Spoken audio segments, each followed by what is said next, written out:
Olá, seja bem-vindo, seja bem-vinda. É muito bom ter você aqui na nossa companhia. Como você sabe, o FamaCast está começando e para você que chegou agora, não sabe muito bem o que é o FamaCast, ele é uma iniciativa da Faculdade Adventista da FAAMA com o objetivo de promover orientações, dicas para que você, eu, possamos aprimorar as nossas condições de aprendizagem. Para essa conversa de hoje, eu já quero preparar você, o seu coração aí, é uma conversa que promete. Eu acho que ela atende a todos nós em diferentes faixas etárias. Hoje discutiremos sobre o tema hábitos de estudo.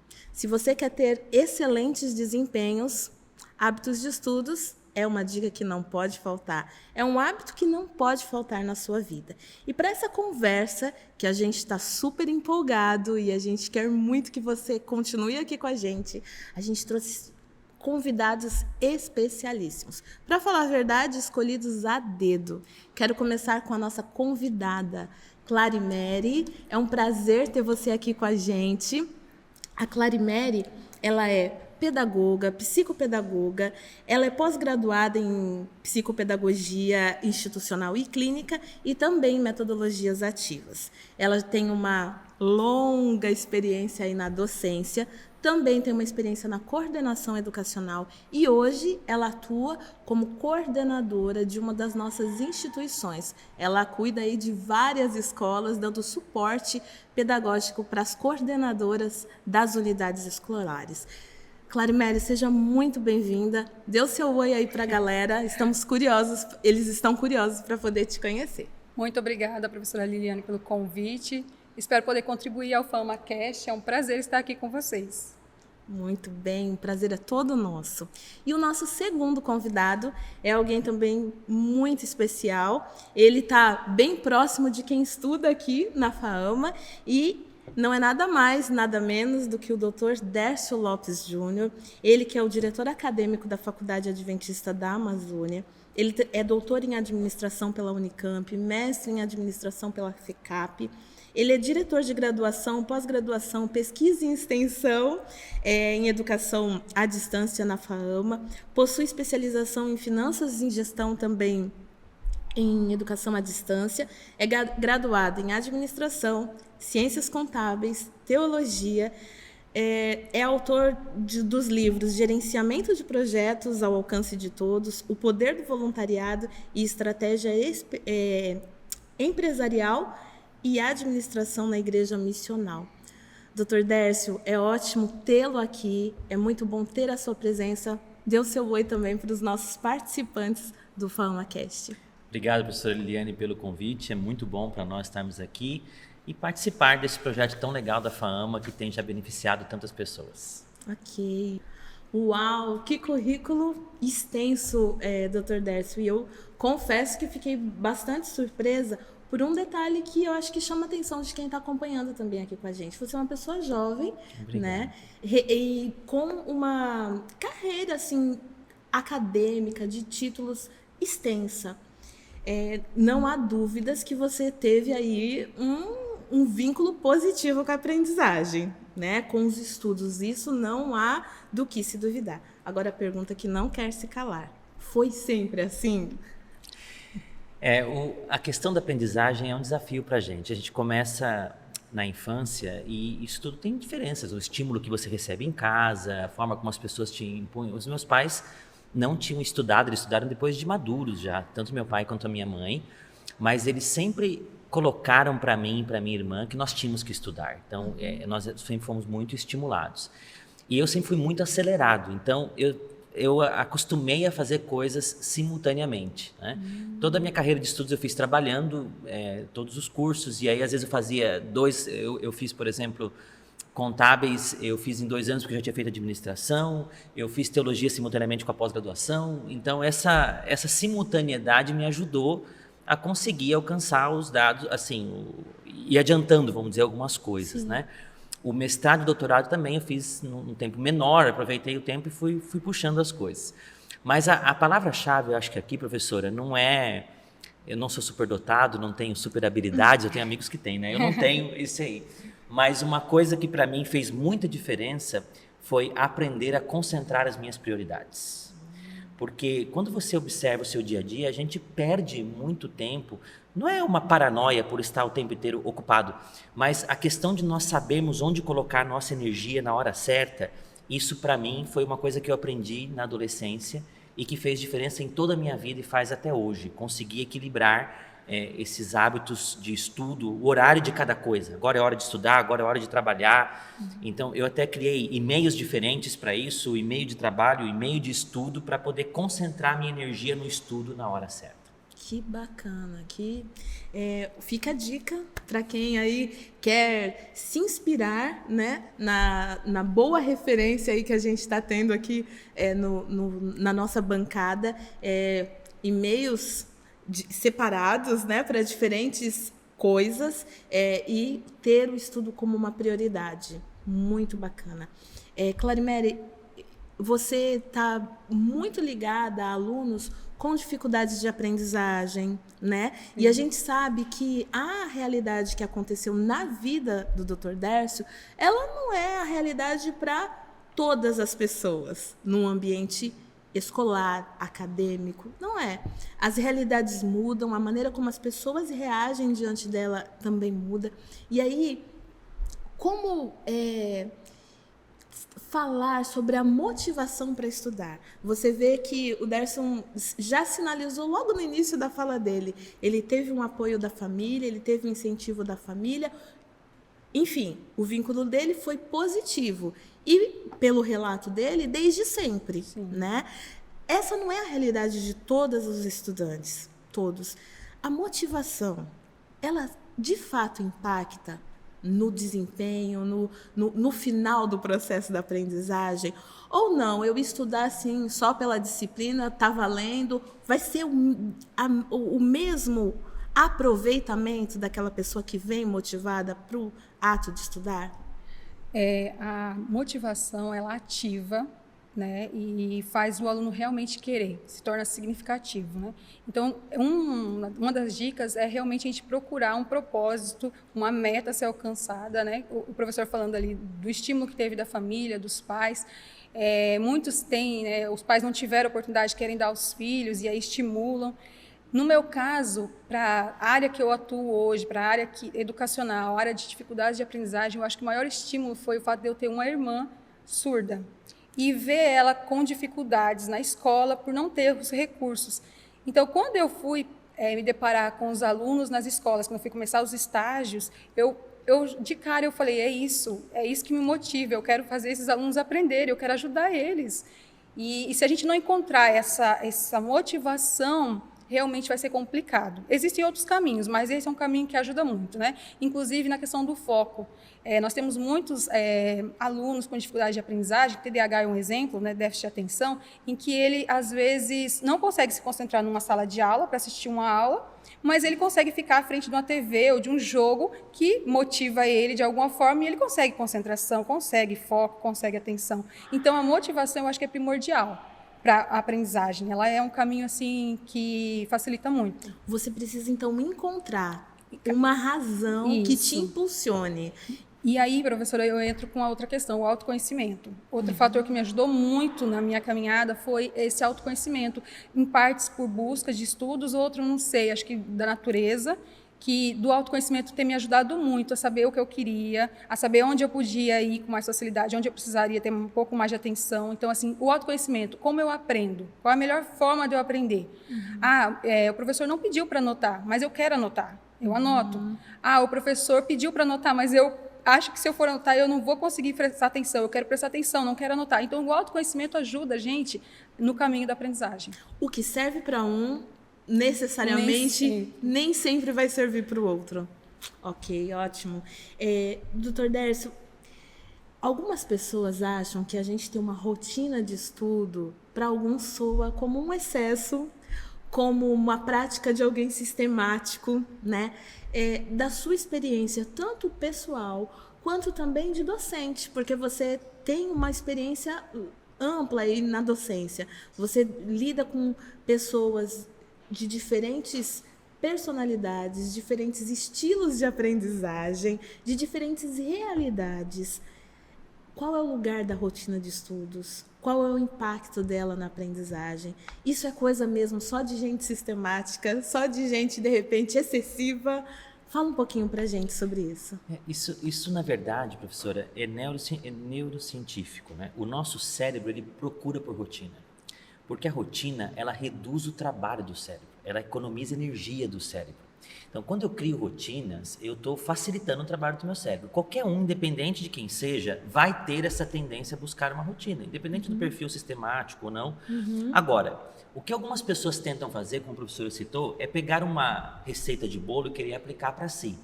Então, tem pessoas que dizem assim, não, funciona acordar para estudar às 5 da manhã. Então, ela tenta acordar às 5 da manhã. Ou diz assim, não, você tem que estudar depois de horário à tarde.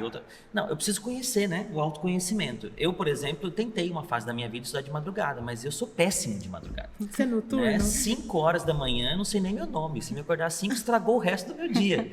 Então, eu funciono melhor à noite. Se eu tiver que fazer um trabalho, por exemplo, quando eu escrevi minha tese, que eu passava horas, geralmente eu começava a trabalhar na minha tese com produtividade depois das 7, 8 da noite, e às vezes eu ia até as 2, 3 da manhã para terminar aquele trabalho e acordava um pouco mais tarde no dia seguinte.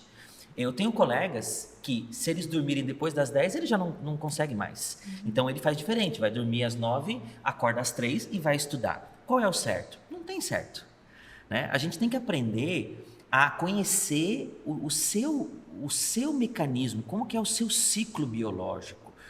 Tentar encaixar numa determinada caixinha pode ser muito prejudicial para esse processo.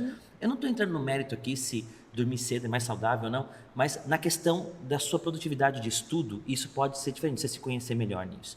A partir do momento que você sabe qual é o seu melhor horário, aí você estabelece a rotina.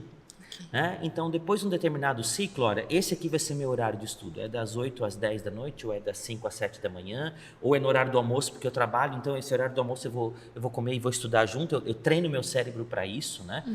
Tem um autor que eu gosto muito, chamado David Allen, que ele fala assim, a mente foi feita para ter ideias e não para guardar ideias. Então, quando você começa a usar a sua mente para poder produzir o conhecimento, e não se preocupa com ela para lembrar das coisas que você tem que fazer, porque você criou as rotinas, criou os mecanismos, você sabe o que você tem que fazer, então você libera o potencial do seu cérebro para se concentrar naquilo que você precisa aprender. Ótimo, ótimo mesmo. E você acha que qual o tempo aproximado para a gente poder... Eu entendo e eu coloco como um objetivo ter uma rotina de estudos. Então, digamos, eu estudo pela manhã, eu estou na faculdade das 7 até meio-dia, depois eu venho para o almoço. Valeu aquilo que aconteceu lá das 7 ao meio-dia? Eu acho que esse é o cerne da nossa conversa, porque o que acontece lá dentro da faculdade já há uma sistematização, já há objetivos bem estabelecidos, já há atividades que vão auxiliar na fixação, na assimilação daquilo que foi explorado, né? Depois que eu saio da faculdade, quando eu venho para o meu mundo, para o meu espaço, a rotina de estudos, ela tem espaço? Como que você vê isso? Como que você lidou com isso na sua vida? Olha, acho que o maior erro do acadêmico é imaginar que o estudo dele acontece na sala de aula. Né? A sala de aula é a provocação. A sala de aula é onde a gente é direcionado para um determinado tema. Mas se eu quiser ser um bom profissional, eu tenho que estudar fora desse horário. Né? Ali eu tenho um currículo para cumprir. Ali o professor tem uma lógica. Agora, o bom profissional... Aquele que vai se formar realmente com diferencial é aquele que conseguir dedicar tempo para poder estudar fora desse horário. Eu adquiri um hábito na primeira faculdade que eu fiz foi administração, eu adquiri um hábito que um colega me indicou. Né? Ele falou assim, olha, você precisa estudar de cada disciplina um pouco mais. Então, nas disciplinas, eu sempre começava uma nova disciplina, eu pedia ao professor, me indica um livro bom da sua área. E ele me indicava um livro. E durante o semestre, fora o conteúdo da disciplina, eu li aquele livro que ele tinha indicado. Né? Então, isso me ajudou muito, porque, inclusive, anos depois, quando eu fui dar aula de administração, eu usava, às vezes, aquele livro que eu tinha comprado lá, indicado pelo professor, porque aquilo me fez ter maior segurança daquele tema, daquele estudo. Então, o horário da sala de aula é como se fosse o mapa. Mas se eu quiser chegar no destino, eu tenho que caminhar fora dele. Ótima ótima provocação, ótimo estímulo aí para quem está ouvindo a gente. O que acontece dentro da sala de aula não é o suficiente se a gente quer ter excelentes desempenhos, né, acadêmicos. Professora Clarimere, diferentes profissionais, eles trabalham assim com aquecimento. Um atleta, ele se aquece para jogar, o músico se aquece para cantar, para tocar, né? É muito difícil a gente ver um musicista sentando no piano e a partir de agora eu vou tocar. Se ele quer apresentar uma peça complexa, com um grau de dificuldade intenso, ele faz aquecimento. Para o estudo, para essa hora de estudo que não é lá na sala de aula, porque o professor ele se preocupa com isso. O professor didático que está pensando em todo o processo de aprendizagem, ele constrói a aula dele estabelecendo já alguns pontos que a gente chama de essenciais, né? Para que ele tenha o objetivo dele é alcançado naquela aula. Então, o professor na sala de aula, ele vai preparar uma atividade para aproximar o aluno do tema, para provocar o aluno. Ele faz esse aquecimento, depois ele vem com questionamentos mais complexos, vem com criação, com produção. Enfim, a gente vai num crescente. E quando a aula termina lá em cima, não é assim? Quando a gente está lá, no nosso canto, na nossa casa, do nosso jeito, estudando, a gente precisa desse aquecimento ou não faz diferença? Se precisa, como é que faz isso? Explica um pouquinho para a gente. O aquecimento ele é importante, como você bem disse, na questão física, também na questão cognitiva, né? Então, é importante sim. Mas eu acredito que esse aquecimento ele começa muito antes do momento em si, né? O preparo seu em relação ao seu cuidado com a sua saúde física para refletir também na sua aprendizagem. Então, é importante ter esse cuidado. E o outro cuidado é assim como o professor planejou a aula, se preparou para a aula, esse aluno que tem o hábito de estudo, ele fazer um planejamento. Dentro do planejamento dele, ele colocar esse momento, né, de exercício antes, né? E uma das dicas seria, talvez, ele iniciar uns 10 minutos com a leitura de algo que ele goste, né? Algo prazeroso, algo, se for um exemplo, né? Eu gosto de futebol, vou ler alguma coisinha sobre futebol. Eu gosto de moda, vou ler alguma coisa sobre... coisas confortáveis para a gente, que a gente lê com facilidade, sem estresse. Okay. Agora, aquilo que a gente tem mais dificuldade vem depois. Então, eu já pratiquei, exercitei, abri o caminho, né? Abro um site, talvez, para dar continuidade no estudo, né? Ok. Ótimo. Chegar seco, como diz o outro, pode não rolar, pode não funcionar. Pode dar sono, pode você querer procrastinar e aí complica, né? Ok. Acho que buscar o prazer primeiro, dar uma ativada aí nas energias, né? Ok. Nas nossas, assim, relações com os nossos professores, a gente sabe que leituras prévias são muito solicitadas, pedidas, e a verdade sala de aula invertida, né? Sala de aula invertida. E a verdade é que nem todo mundo assimila isso. Tá lá no cronograma, tá no Classroom, né, que o aluno está participando, enfim, foi indicado, mas você vem, finge que leu e ali está você. A pergunta é a seguinte: essa leitura prévia faz diferença mesmo? Qual o impacto? Na sua vida, você fazia essas leituras prévias? Você sentia esse impacto, Dr. Dércio? Olha, professora, a gente não pode aqui ignorar... Como que eu posso dizer isso sem dizer... A gente não pode trabalhar no mundo ideal onde todos os professores são bons. Sim. Essa é a realidade. A gente sabe que tem professores que não são bons, né? A gente faz uma faculdade, às vezes você tem um professor que tecnicamente ele é muito bom, a bagagem dele é muito boa, mas ele didaticamente é ruim, né? Eu tive vários professores assim. Então, eu acredito que essa questão tem muito a ver com a aula preparada também. Então, a professora falou da sala de aula invertida. Se o professor ele organizou a aula dele para isso e você fez, é uma outra aula que você está diante daquilo. Porque você vem para a aula para discutir, para debater, para consolidar o seu conhecimento. Eu estou dizendo isso porque talvez alguns que estão nos ouvindo, estão nos vendo, eles podem ter tido alguma experiência meio frustrante com isso. Negativa. Eu li, mas depois eu fui, o professor não aproveitou.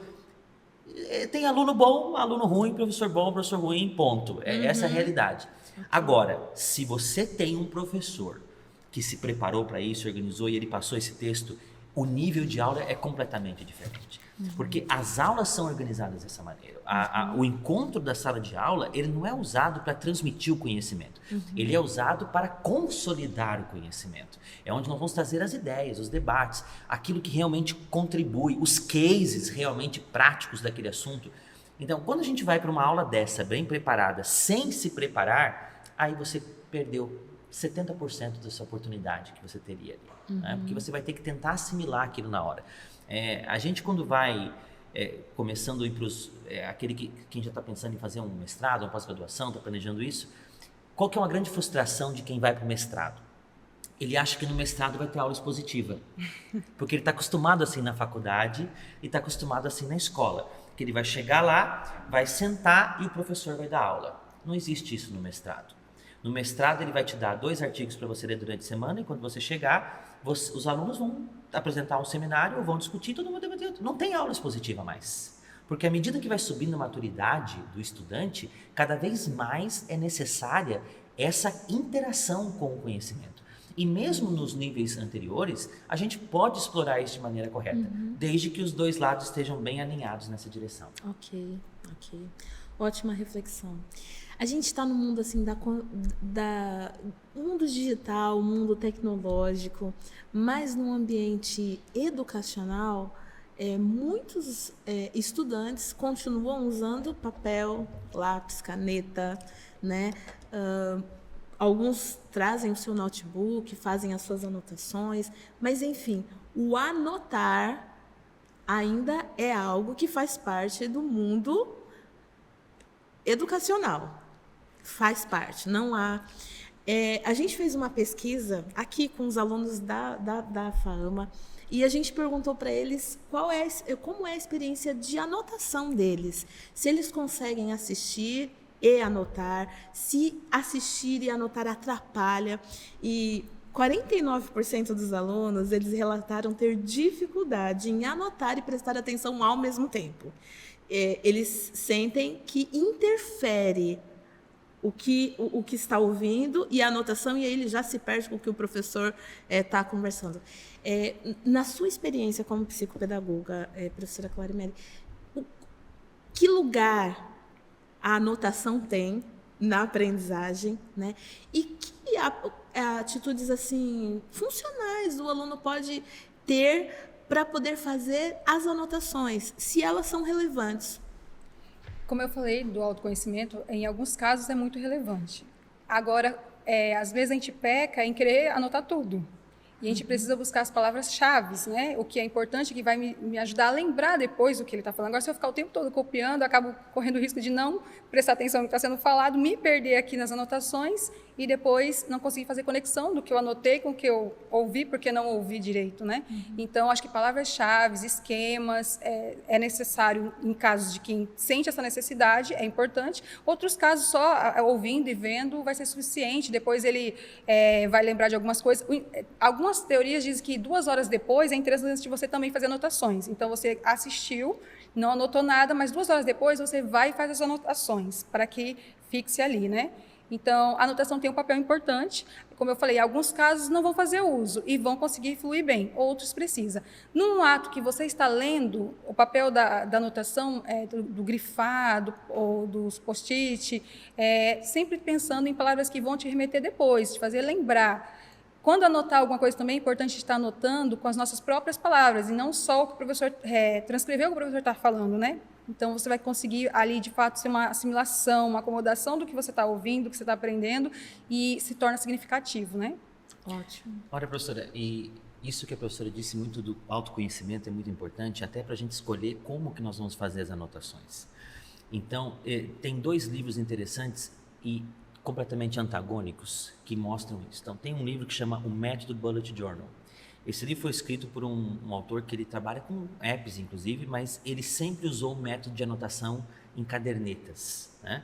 Porque ele entende que escrever à mão fortalece a mente, etc. E bullet por causa dos pontinhos, então ele usa aquilo como uma espécie de diário e ao mesmo tempo de agenda. E ele usa métodos para aquilo. Recentemente eu li um outro livro que chama Building a Second Brain, né? Não tem uma versão dele em português ainda, mas é Construindo um Segundo Cérebro. E o que esse autor diz? Ele diz assim, olha, você tem que ter a tecnologia, porque hoje o fluxo de informação que a gente tem é tão grande que você não consegue lidar com ela manualmente. Então você tem que escolher um bom aplicativo e aí você tem que usar ele no seu estudo, no seu trabalho, para fazer anotações, usar etiquetas para isso, porque quando você quer buscar aquele conteúdo você acha. Então, qual que é, de novo, o certo? Não existe, né? Então, a minha irmã, por exemplo, ela sempre tem um planner manual, porque ela funciona bem escrevendo à mão. Eu, quando li esse livro do Bullet Journal, eu fui lá e comprei a caderneta e falei, vou fazer isso aqui. E eu fiz durante 4 meses, depois eu não consegui mais. Primeiro porque minha letra é horrível, né? Então, depois nem eu entendia mais o que eu tinha escrito ali. Segundo, porque a tarefa de escrever à mão, para mim, ela se tornou tão penosa que aquilo já não adiantava. Então, eu retornei para os meus sistemas que eu uso. Eu gosto de trabalhar com apps, eu vou colocando as minhas anotações de estudos lá dentro, eu uso palavras-chave com essas anotações, então quando eu busco, eu trago aquilo tudo de uma vez. É muito importante a gente conhecer como que eu funciono melhor. E quando eu tento forçar um determinado método na marra, aquilo muitas vezes prejudica o meu aprendizado. Ótimo. Sim, a gente está falando de estudos, de melhores desempenhos acadêmicos e agora eu queria que Clarimere, Derson colocasse aqui pra gente métodos, técnicas de estudo que vocês acham assim, ó, vale a pena. A gente já entendeu que o autoconhecimento é algo importante e que o que dá certo para um necessariamente não vai dar certo para o outro. Partindo desse pressuposto, a gente precisa ter uma variedade de métodos para que a gente se escolha, selecione e encontre o que vai fluir melhor para a nossa aprendizagem. Eu queria que vocês conversassem um pouquinho, dialogassem com a gente esse aspecto. Quais métodos, técnicas que a gente tem disponível e que podem dar uma alavancada, podem dar ser um trampolim, na verdade, né, para os nossos alunos aí fluírem e alcançarem desempenhos acadêmicos cada vez melhores. Uma importante ferramenta que a gente precisa ter é a questão do planejamento, né? Me planejar. Então, já trabalhamos o autoconhecimento, já sei a melhor forma de trabalhar, agora eu vou me planejar. Uma técnica que Maslow até fala, né, da questão da motivação, a gente começar pelo mais fácil. Alguns pode funcionar, nem todos, né, como tudo. O método para alguns, né, para outros às vezes não. Começar pelo mais fácil. Então, se eu tenho que estudar hoje 3 matérias, qual é a que eu acho mais fácil? Comece porque vai me motivar a continuar. Porque se eu começo pela mais difícil, eu corro o risco de eu já não querer nem terminar essa, quanto mais chegar na terceira. Sim. Então, uma técnica, um método aí é começar pelo mais fácil. Pode funcionar para para outros não, né? Mas seria uma dica para começar. Ok. Uma coisa que eu aprendi que me ajudou muito foi a técnica Pomodoro. Então você pode usar isso no aplicativo do celular, ou você pode usar o reloginho mesmo, onde você tem ciclos de 25 minutos de concentração e 5 minutos de descanso, e a cada 4 ciclos você faz 15 minutos de descanso. Então isso te ajuda no foco porque ele diminui a ansiedade. E aí eu faço o seguinte, quando eu estou estudando ou escrevendo um artigo, alguma coisa assim, eu deixo do meu lado um papel e a caneta, e quando eu estou no meu tempo do foco, o que eu faço? Qualquer coisa que venha na minha mente, eu anoto naquele papel para tirar da minha mente. Porque eu estou estudando, vem na minha cabeça, eu preciso pagar um boleto, então eu anoto lá, boleto. Ou eu preciso ligar para minha mãe, eu anoto lá, mãe, e continuo estudando. Então aquilo tira da minha mente e mantém meu foco. E quando eu entro nos 5 minutos de folga, eu vou para aquela listinha. Então ali eu vou lá, respondo isso, mando aquilo, ou nos 15 minutos... Então, isso, em todo o meu processo de estudos, sempre tem me ajudado muito, porque você garante um tempo de foco. A gente hoje é muito bombardeado por coisas. Então, quando você acalma o seu cérebro pensando o seguinte, não se preocupa, daqui 20 minutos você vai pensar nisso, é uma forma de você se manter concentrado de maneira adequada. Essa técnica Pomodoro que o professor falou, realmente ela é muito boa. Eu também faço uso dela, nem só para o hábito de estudo, mas para o trabalho. No período de home office, eu aproveitei muito dela, então é uma técnica que você leva para a vida.